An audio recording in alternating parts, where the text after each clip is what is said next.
Some backpackers cut their toothbrushes in half to save an ounce. Others haul camp chairs, frying pans, and even coffee makers. So which style actually makes backpacking better? Is there a way to get the best of both worlds? Let's break it all down. The pros, the cons, and how to find the perfect balance for your trips. So what is ultralight backpacking anyway? Ultralight backpacking is essentially carrying the absolute minimum equipment and the most lightweight gear possible to successfully complete a backpacking trip. The idea is that carrying less weight makes hiking easier, faster, and less punishing on your body. So how light is ultralight? Although there is some debate out there, the general consensus is that a base weight of under 10 pounds is considered ultralight. That means everything in your pack except food, water, fuel, and any other consumables. Some people go even lower, down to 7 pounds or even less, but that requires extremely careful gear choices and a lot of experience. To be an ultralight backpacker, you typically need to rethink your gear entirely. You'll be trading items out that you might be completely used to carrying, and you'll need additional skills along with lighter, multi-purpose gear to succeed. To hit that coveted 10-pound base weight, many ultralight backpackers opt for, say, a tarp or a single layer tent that uses trekking poles instead of a freestanding tent that uses tent poles. Instead of a bulky sleeping bag and inflatable sleep pad, they often use an ultralight quilt paired with a thin, closed foam sleep pad. Cooking setups are also minimalist, with alcohol stoves or even cold soaking meals replacing traditional cook systems that use canister fuel. When it comes to clothing, the philosophy is simple. One set of efficient layers for hiking, maybe an extra pair of socks or some very lightweight clothing for sleeping in, and that's about it. Every item has to justify its place in your pack. If it's not essential and something you absolutely need, it stays home. Some of the appeal of an ultralight setup is that it reduces fatigue because a lighter pack makes every step on the trail easier while expending less energy. It also reduces the strain on your body, giving your knees, hips, and back a break from unnecessary weight. With less to carry, you can cover more miles, move faster, hike with less effort, and generally just feel better. But there are obviously trade-offs. While you may feel great while out on the trail, when you get to camp, you won't always have all the comforts that you might be used to. You may have to find a rock or a log to sit down on instead of a camp chair. A 1/8 inch foam sleep pad is not gonna feel near as cushy as a standard inflatable pad. And a smaller single wall shelter will mean less space inside and possibly dealing with condensation at night. And then there's the whole price issue. Ultralight setups tend to be expensive, sometimes really expensive, since high-tech materials come at a premium. Durability can also be an issue, with lightweight fabrics and components often wearing out faster than their heavier counterparts. So those are the ultimate trade-offs with ultralight backpacking. Less weight on your back, but often at the cost of durability, comfort, and many times your wallet. So what is comfort backpacking?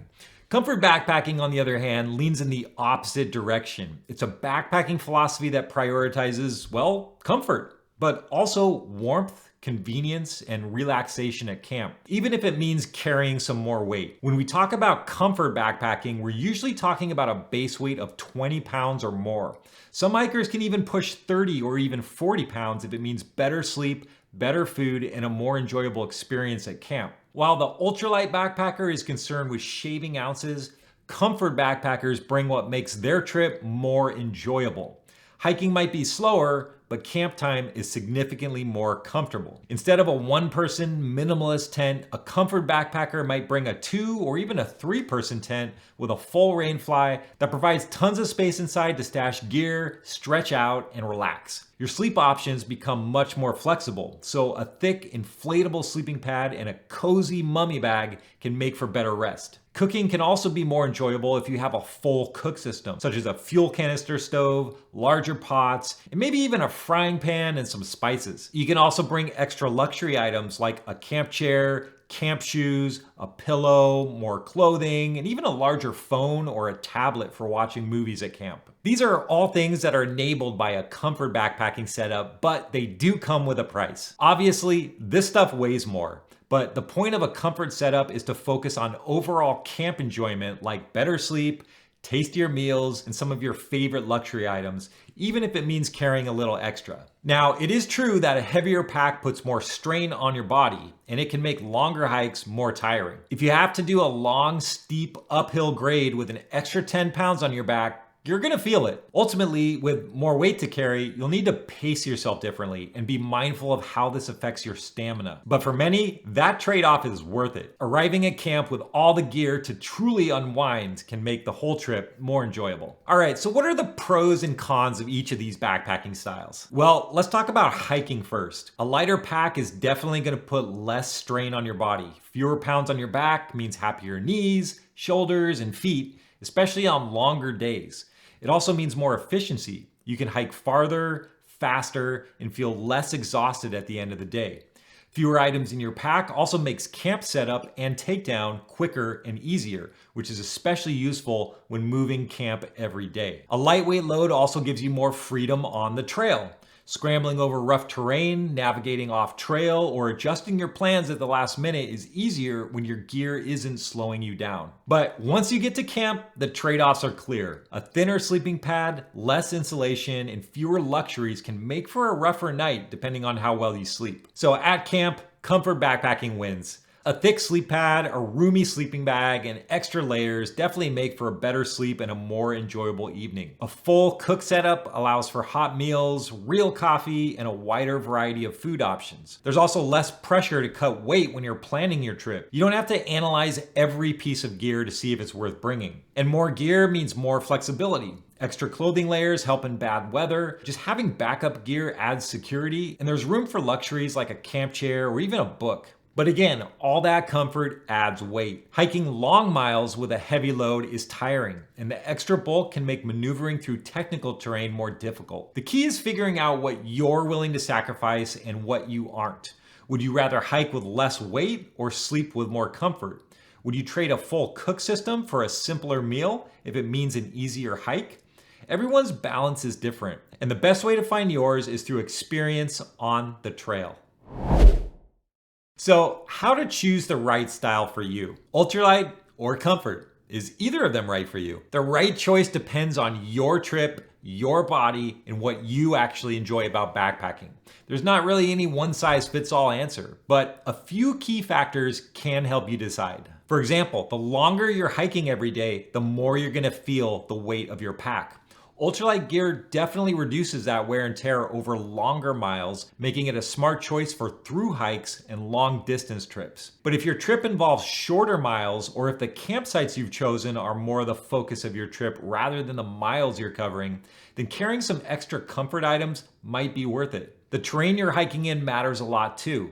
Steep climbs, technical scrambles, and rugged trails are much easier to navigate with a lighter pack. On well-maintained trails with fewer elevation gains, a heavier load becomes more manageable. Also keep in mind that cold weather demands insulation, and insulation adds weight. If you're heading into frigid conditions, packing a warmer sleeping bag, extra layers, and a full coverage shelter can sometimes become a necessity. On the other hand, mild temperatures and drier conditions make ultralight setups easier to pull off without sacrificing as much comfort. And your ability to carry a heavier pack comes down to personal fitness, experience, and any physical limitations you might have. Some hikers can handle heavier packs without issues, while others start feeling knee or back pain pretty fast. If you're prone to joint problems, a lighter pack can help reduce that strain and fatigue. If you're strong and comfortable carrying extra weight and you have a properly fitted backpack, a few luxuries probably won't slow you down. And as we touched on earlier, ultralight gear isn't cheap. Dyneema tents, titanium cookware, and high-end sleeping gear come at a premium. If you're on a budget, traditional gear is often more affordable, not to mention durable. In the end, most backpackers don't fully go one way or the other. Maybe you bring a frameless pack, but also a thicker sleeping pad.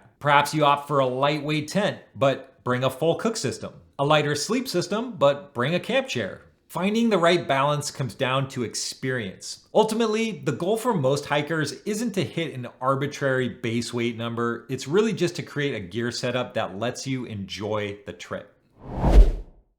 All right, so where do I land on the ultralight versus comfort spectrum? Well, like most backpackers, somewhere in the middle. I do have an ultralight gear loadout, and I'll throw a link to that gear list below if you want to check it out. But these days, I usually lean more towards prioritizing my sleep, warmth, and overall enjoyment of the trip. To that end, my base weight usually hovers around 15 pounds. I like to aim for more of a lightweight setup as opposed to a strictly ultralight setup. I still definitely cut weight where it makes sense, but some of my comfort items like my camp chair have become a little too hard to give up as I've gotten older. When I do want to cut the pounds, I'll opt for my tarp tent instead of my double wall tent. If I'm hammock camping, I'll go with a Dyneema tarp from Hammock Gear and a partial underquilt instead of a full length underquilt. For my sleep system, I've completely switched over to using an ultralight quilt on every trip instead of a sleeping bag, though I stick with an inflatable sleep pad for a better night's sleep. When it comes to cooking, I'll often bring out my Fancy Feast alcohol stove to shave a few ounces. And one thing that's really hard for me to give up is a